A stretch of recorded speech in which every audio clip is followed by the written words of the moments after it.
এলাকায় কিছু লোক আছে যারা বিয়ের সম্বন্ধ আসলে ভেঙে দেয়, তাদের সম্পর্কে কিছু বলেন। খুব দরকারি একটা প্রশ্ন ভাই, খুব দরকারি একটা প্রশ্ন। আমাদের দেশের গ্রামে গঞ্জে এই ধরনের নিকৃষ্ট মানুষ, এই ধরনের ফাসিক এবং পাপিষ্ট মানুষ বহু আছে। এমনকি অনেক লোক আছে নামাজ কালাম পড়ায়, মসজিদে জামাতের সাথে নামাজ আদায় করে, কিন্তু মানুষের বিয়ে শাদী উপলক্ষে খোঁচাখুচি করে। কোন এলাকাতে একটা মেয়ের খবর নেওয়ার জন্য আরেক এলাকা থেকে মানুষ আসছে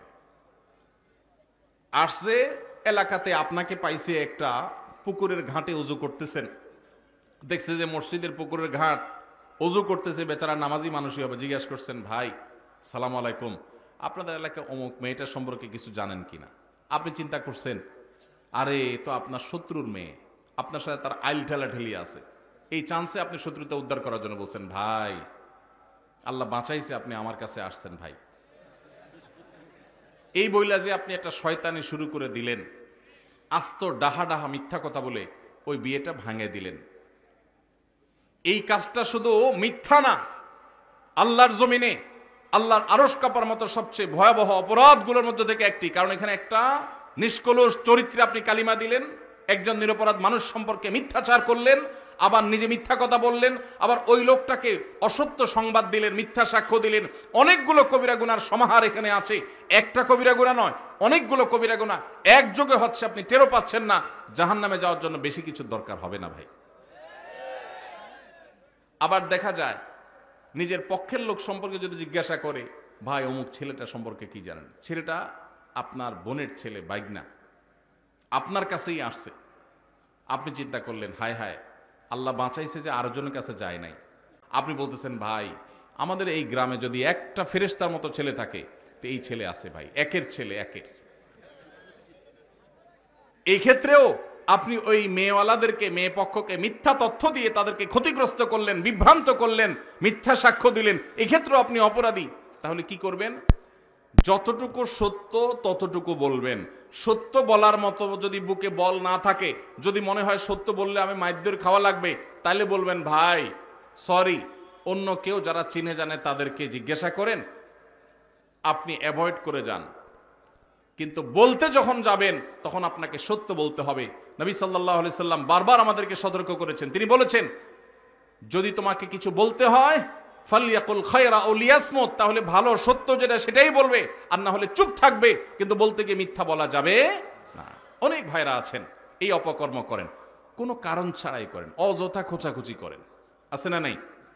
এই বিয়ে ভাঙার তালে এগুলো হলো মানুষরূপী শয়তান। আপনি যদি আস্ত মানুষের সুরতে শয়তান দেখতে চান, এইরকম বিয়ে ভাঙাভাঙির কাজ যারা করে এরা হলো সে মানুষরূপী শয়তান। কেন বলেছি জানেন? কারণ ইবলিস শয়তান সবচেয়ে বেশি খুশি হয় একটা সংসার ভেঙে দিলে। একটা সংসার ভেঙে দিলে শয়তান সবচেয়ে বেশি খুশি হয়, অন্য কোনো কাজে শয়তান এত খুশি হয় না। আর এই লোকটা একটা বিয়ে হতে যাচ্ছিল, মিথ্যা কথা বলে ভেঙে দিয়েছে, অথবা অজাগা বিয়ের ব্যবস্থা করে দিয়েছে মিথ্যা তথ্য দিয়ে। এই লোকটা শয়তানের সে কাজটা করেছে। আল্লাহ আমাদেরকে এই দুশ্চরিত্র থেকে বেঁচে থাকার তৌফিক দান করুন। যারা এই সমস্ত খারাপ কাজের বদভ্যাস আছে, আল্লাহর ওয়াস্তে তারা ছেড়ে দেন, আল্লাহকে ভয় করেন। যারা মাসিক বেতনে কর্ম করে তাদের নির্দিষ্ট একটা সময় থাকে, যেমন 10টা থেকে 5টা অফিসিয়াল টাইম। সে যদি ব্যক্তিগত কাজে অফিসে পরে আসে বা আগে চলে যায়, তাহলে সেক্ষেত্রে বেতন নেওয়াটা কতটুকু হালাল হবে? খুবই দরকারি প্রশ্ন। আমাদের অনেক ভাইরা আছেন চাকরি করেন বিভিন্ন কোম্পানিতে, সরকারি বেসরকারি প্রতিষ্ঠানে।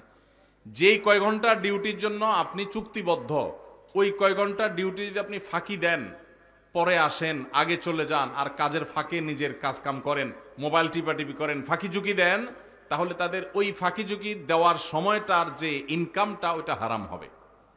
সেই ইনকামটা কি হবে? হারাম হবে।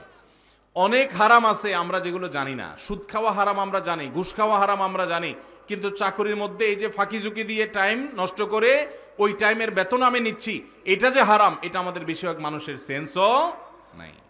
ভাইরা আমার, আল্লাহর ভয়ে আমানতদারিতা রক্ষা করতে হবে। মুসলমান কখনো আমানতের খেয়ানতকারী হতে পারে না। এমনকি আপনি অফিসে বা কোম্পানি, সরকারি বেসরকারি যেখানে কাজ করেন, ডিউটির সময় আপনি বসে বসে যদি ওয়াজ শুনেন ইউটিউবে কাজ বাদ দিয়া, সওয়াব হবে না গুনাহ হবে? কোরআন তেলাওয়াতও যদি শুনেন সওয়াব হবে না গুনাহ হবে? ইমানদার কখনো সিসি ক্যামেরাকে ভয় পাবে না, ইমানদার ভয় পাবে কাকে? আল্লাহ রাব্বুল আলামিনকে। আমি 8 ঘন্টা করে ডিউটি করার জন্য চুক্তিবদ্ধ, মাস শেষ পুরো স্যালারিটা নিচ্ছি, অথচ আমি এভারেজে পুরো মাসে 8 ঘন্টা, 10 ঘন্টা, 15 ঘন্টা, 20 ঘন্টা ফাঁকি দিয়েছি, সেই টাইমের সময়টা স্যালারি আমি নিচ্ছি, এটা হারাম। অনেক ওলামা একরাম আছেন, আল্লাহ তাদের মধ্যে আল্লাহর ভয় এমনটা দিয়েছেন। টুমচর আলিয়া মাদ্রাসা বাংলাদেশের সবচেয়ে প্রাচীন মাদ্রাসাগুলোর একটা, সবচেয়ে পুরাতন মাদ্রাসাগুলোর, শতবর্ষী মাদ্রাসাগুলোর একটা হলো লক্ষ্মীপুর জেলার টুমচর আলিয়া মাদ্রাসা।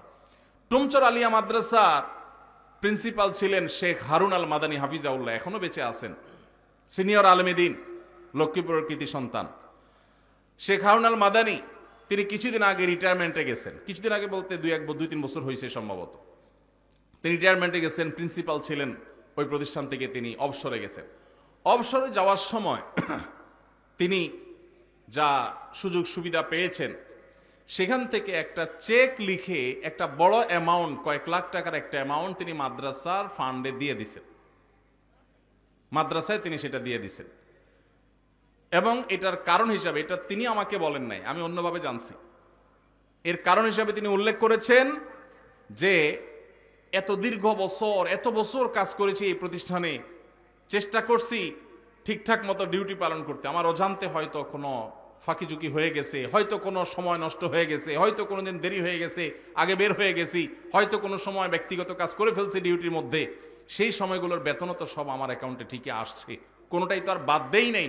এই জন্য কিয়ামতের ময়দানে যেন দাঁড়ায় থাকতে না হয়, জান্নাতের পথে যেন বাধা হয়ে না দাঁড়ায়, এই জন্য কিছু টাকা এর চেয়ে বেশি হবে না, এর কমই থাকবে, একটু বাড়ায়া সতর্কতামূলক দিলাম আমি দায়মুক্ত হওয়ার জন্য। মানুষ এখনো পৃথিবীতে আছে, সংখ্যায় কম কিন্তু আছে।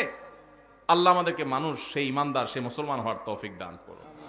ইমানদারকে কোনো সিসি ক্যামেরার মনিটরিং এর প্রয়োজন হয় না, তার সেলফ মনিটরিং, নিজেকে নিজে মনিটর করে, আল্লাহর মনিটরিং এ বিশ্বাস করে। আল্লাহ আমাদেরকে সেরকম মুসলমান হওয়ার তৌফিক দান করুন। তাহলে ভাই, ডিউটির ফাঁকে এই ফাঁকিঝুঁকি করলে সেটা নাজায়েজ হবে। আস-সুন্নাহ ফাউন্ডেশন, উম্মার স্বার্থে সুন্নাহর সাথে।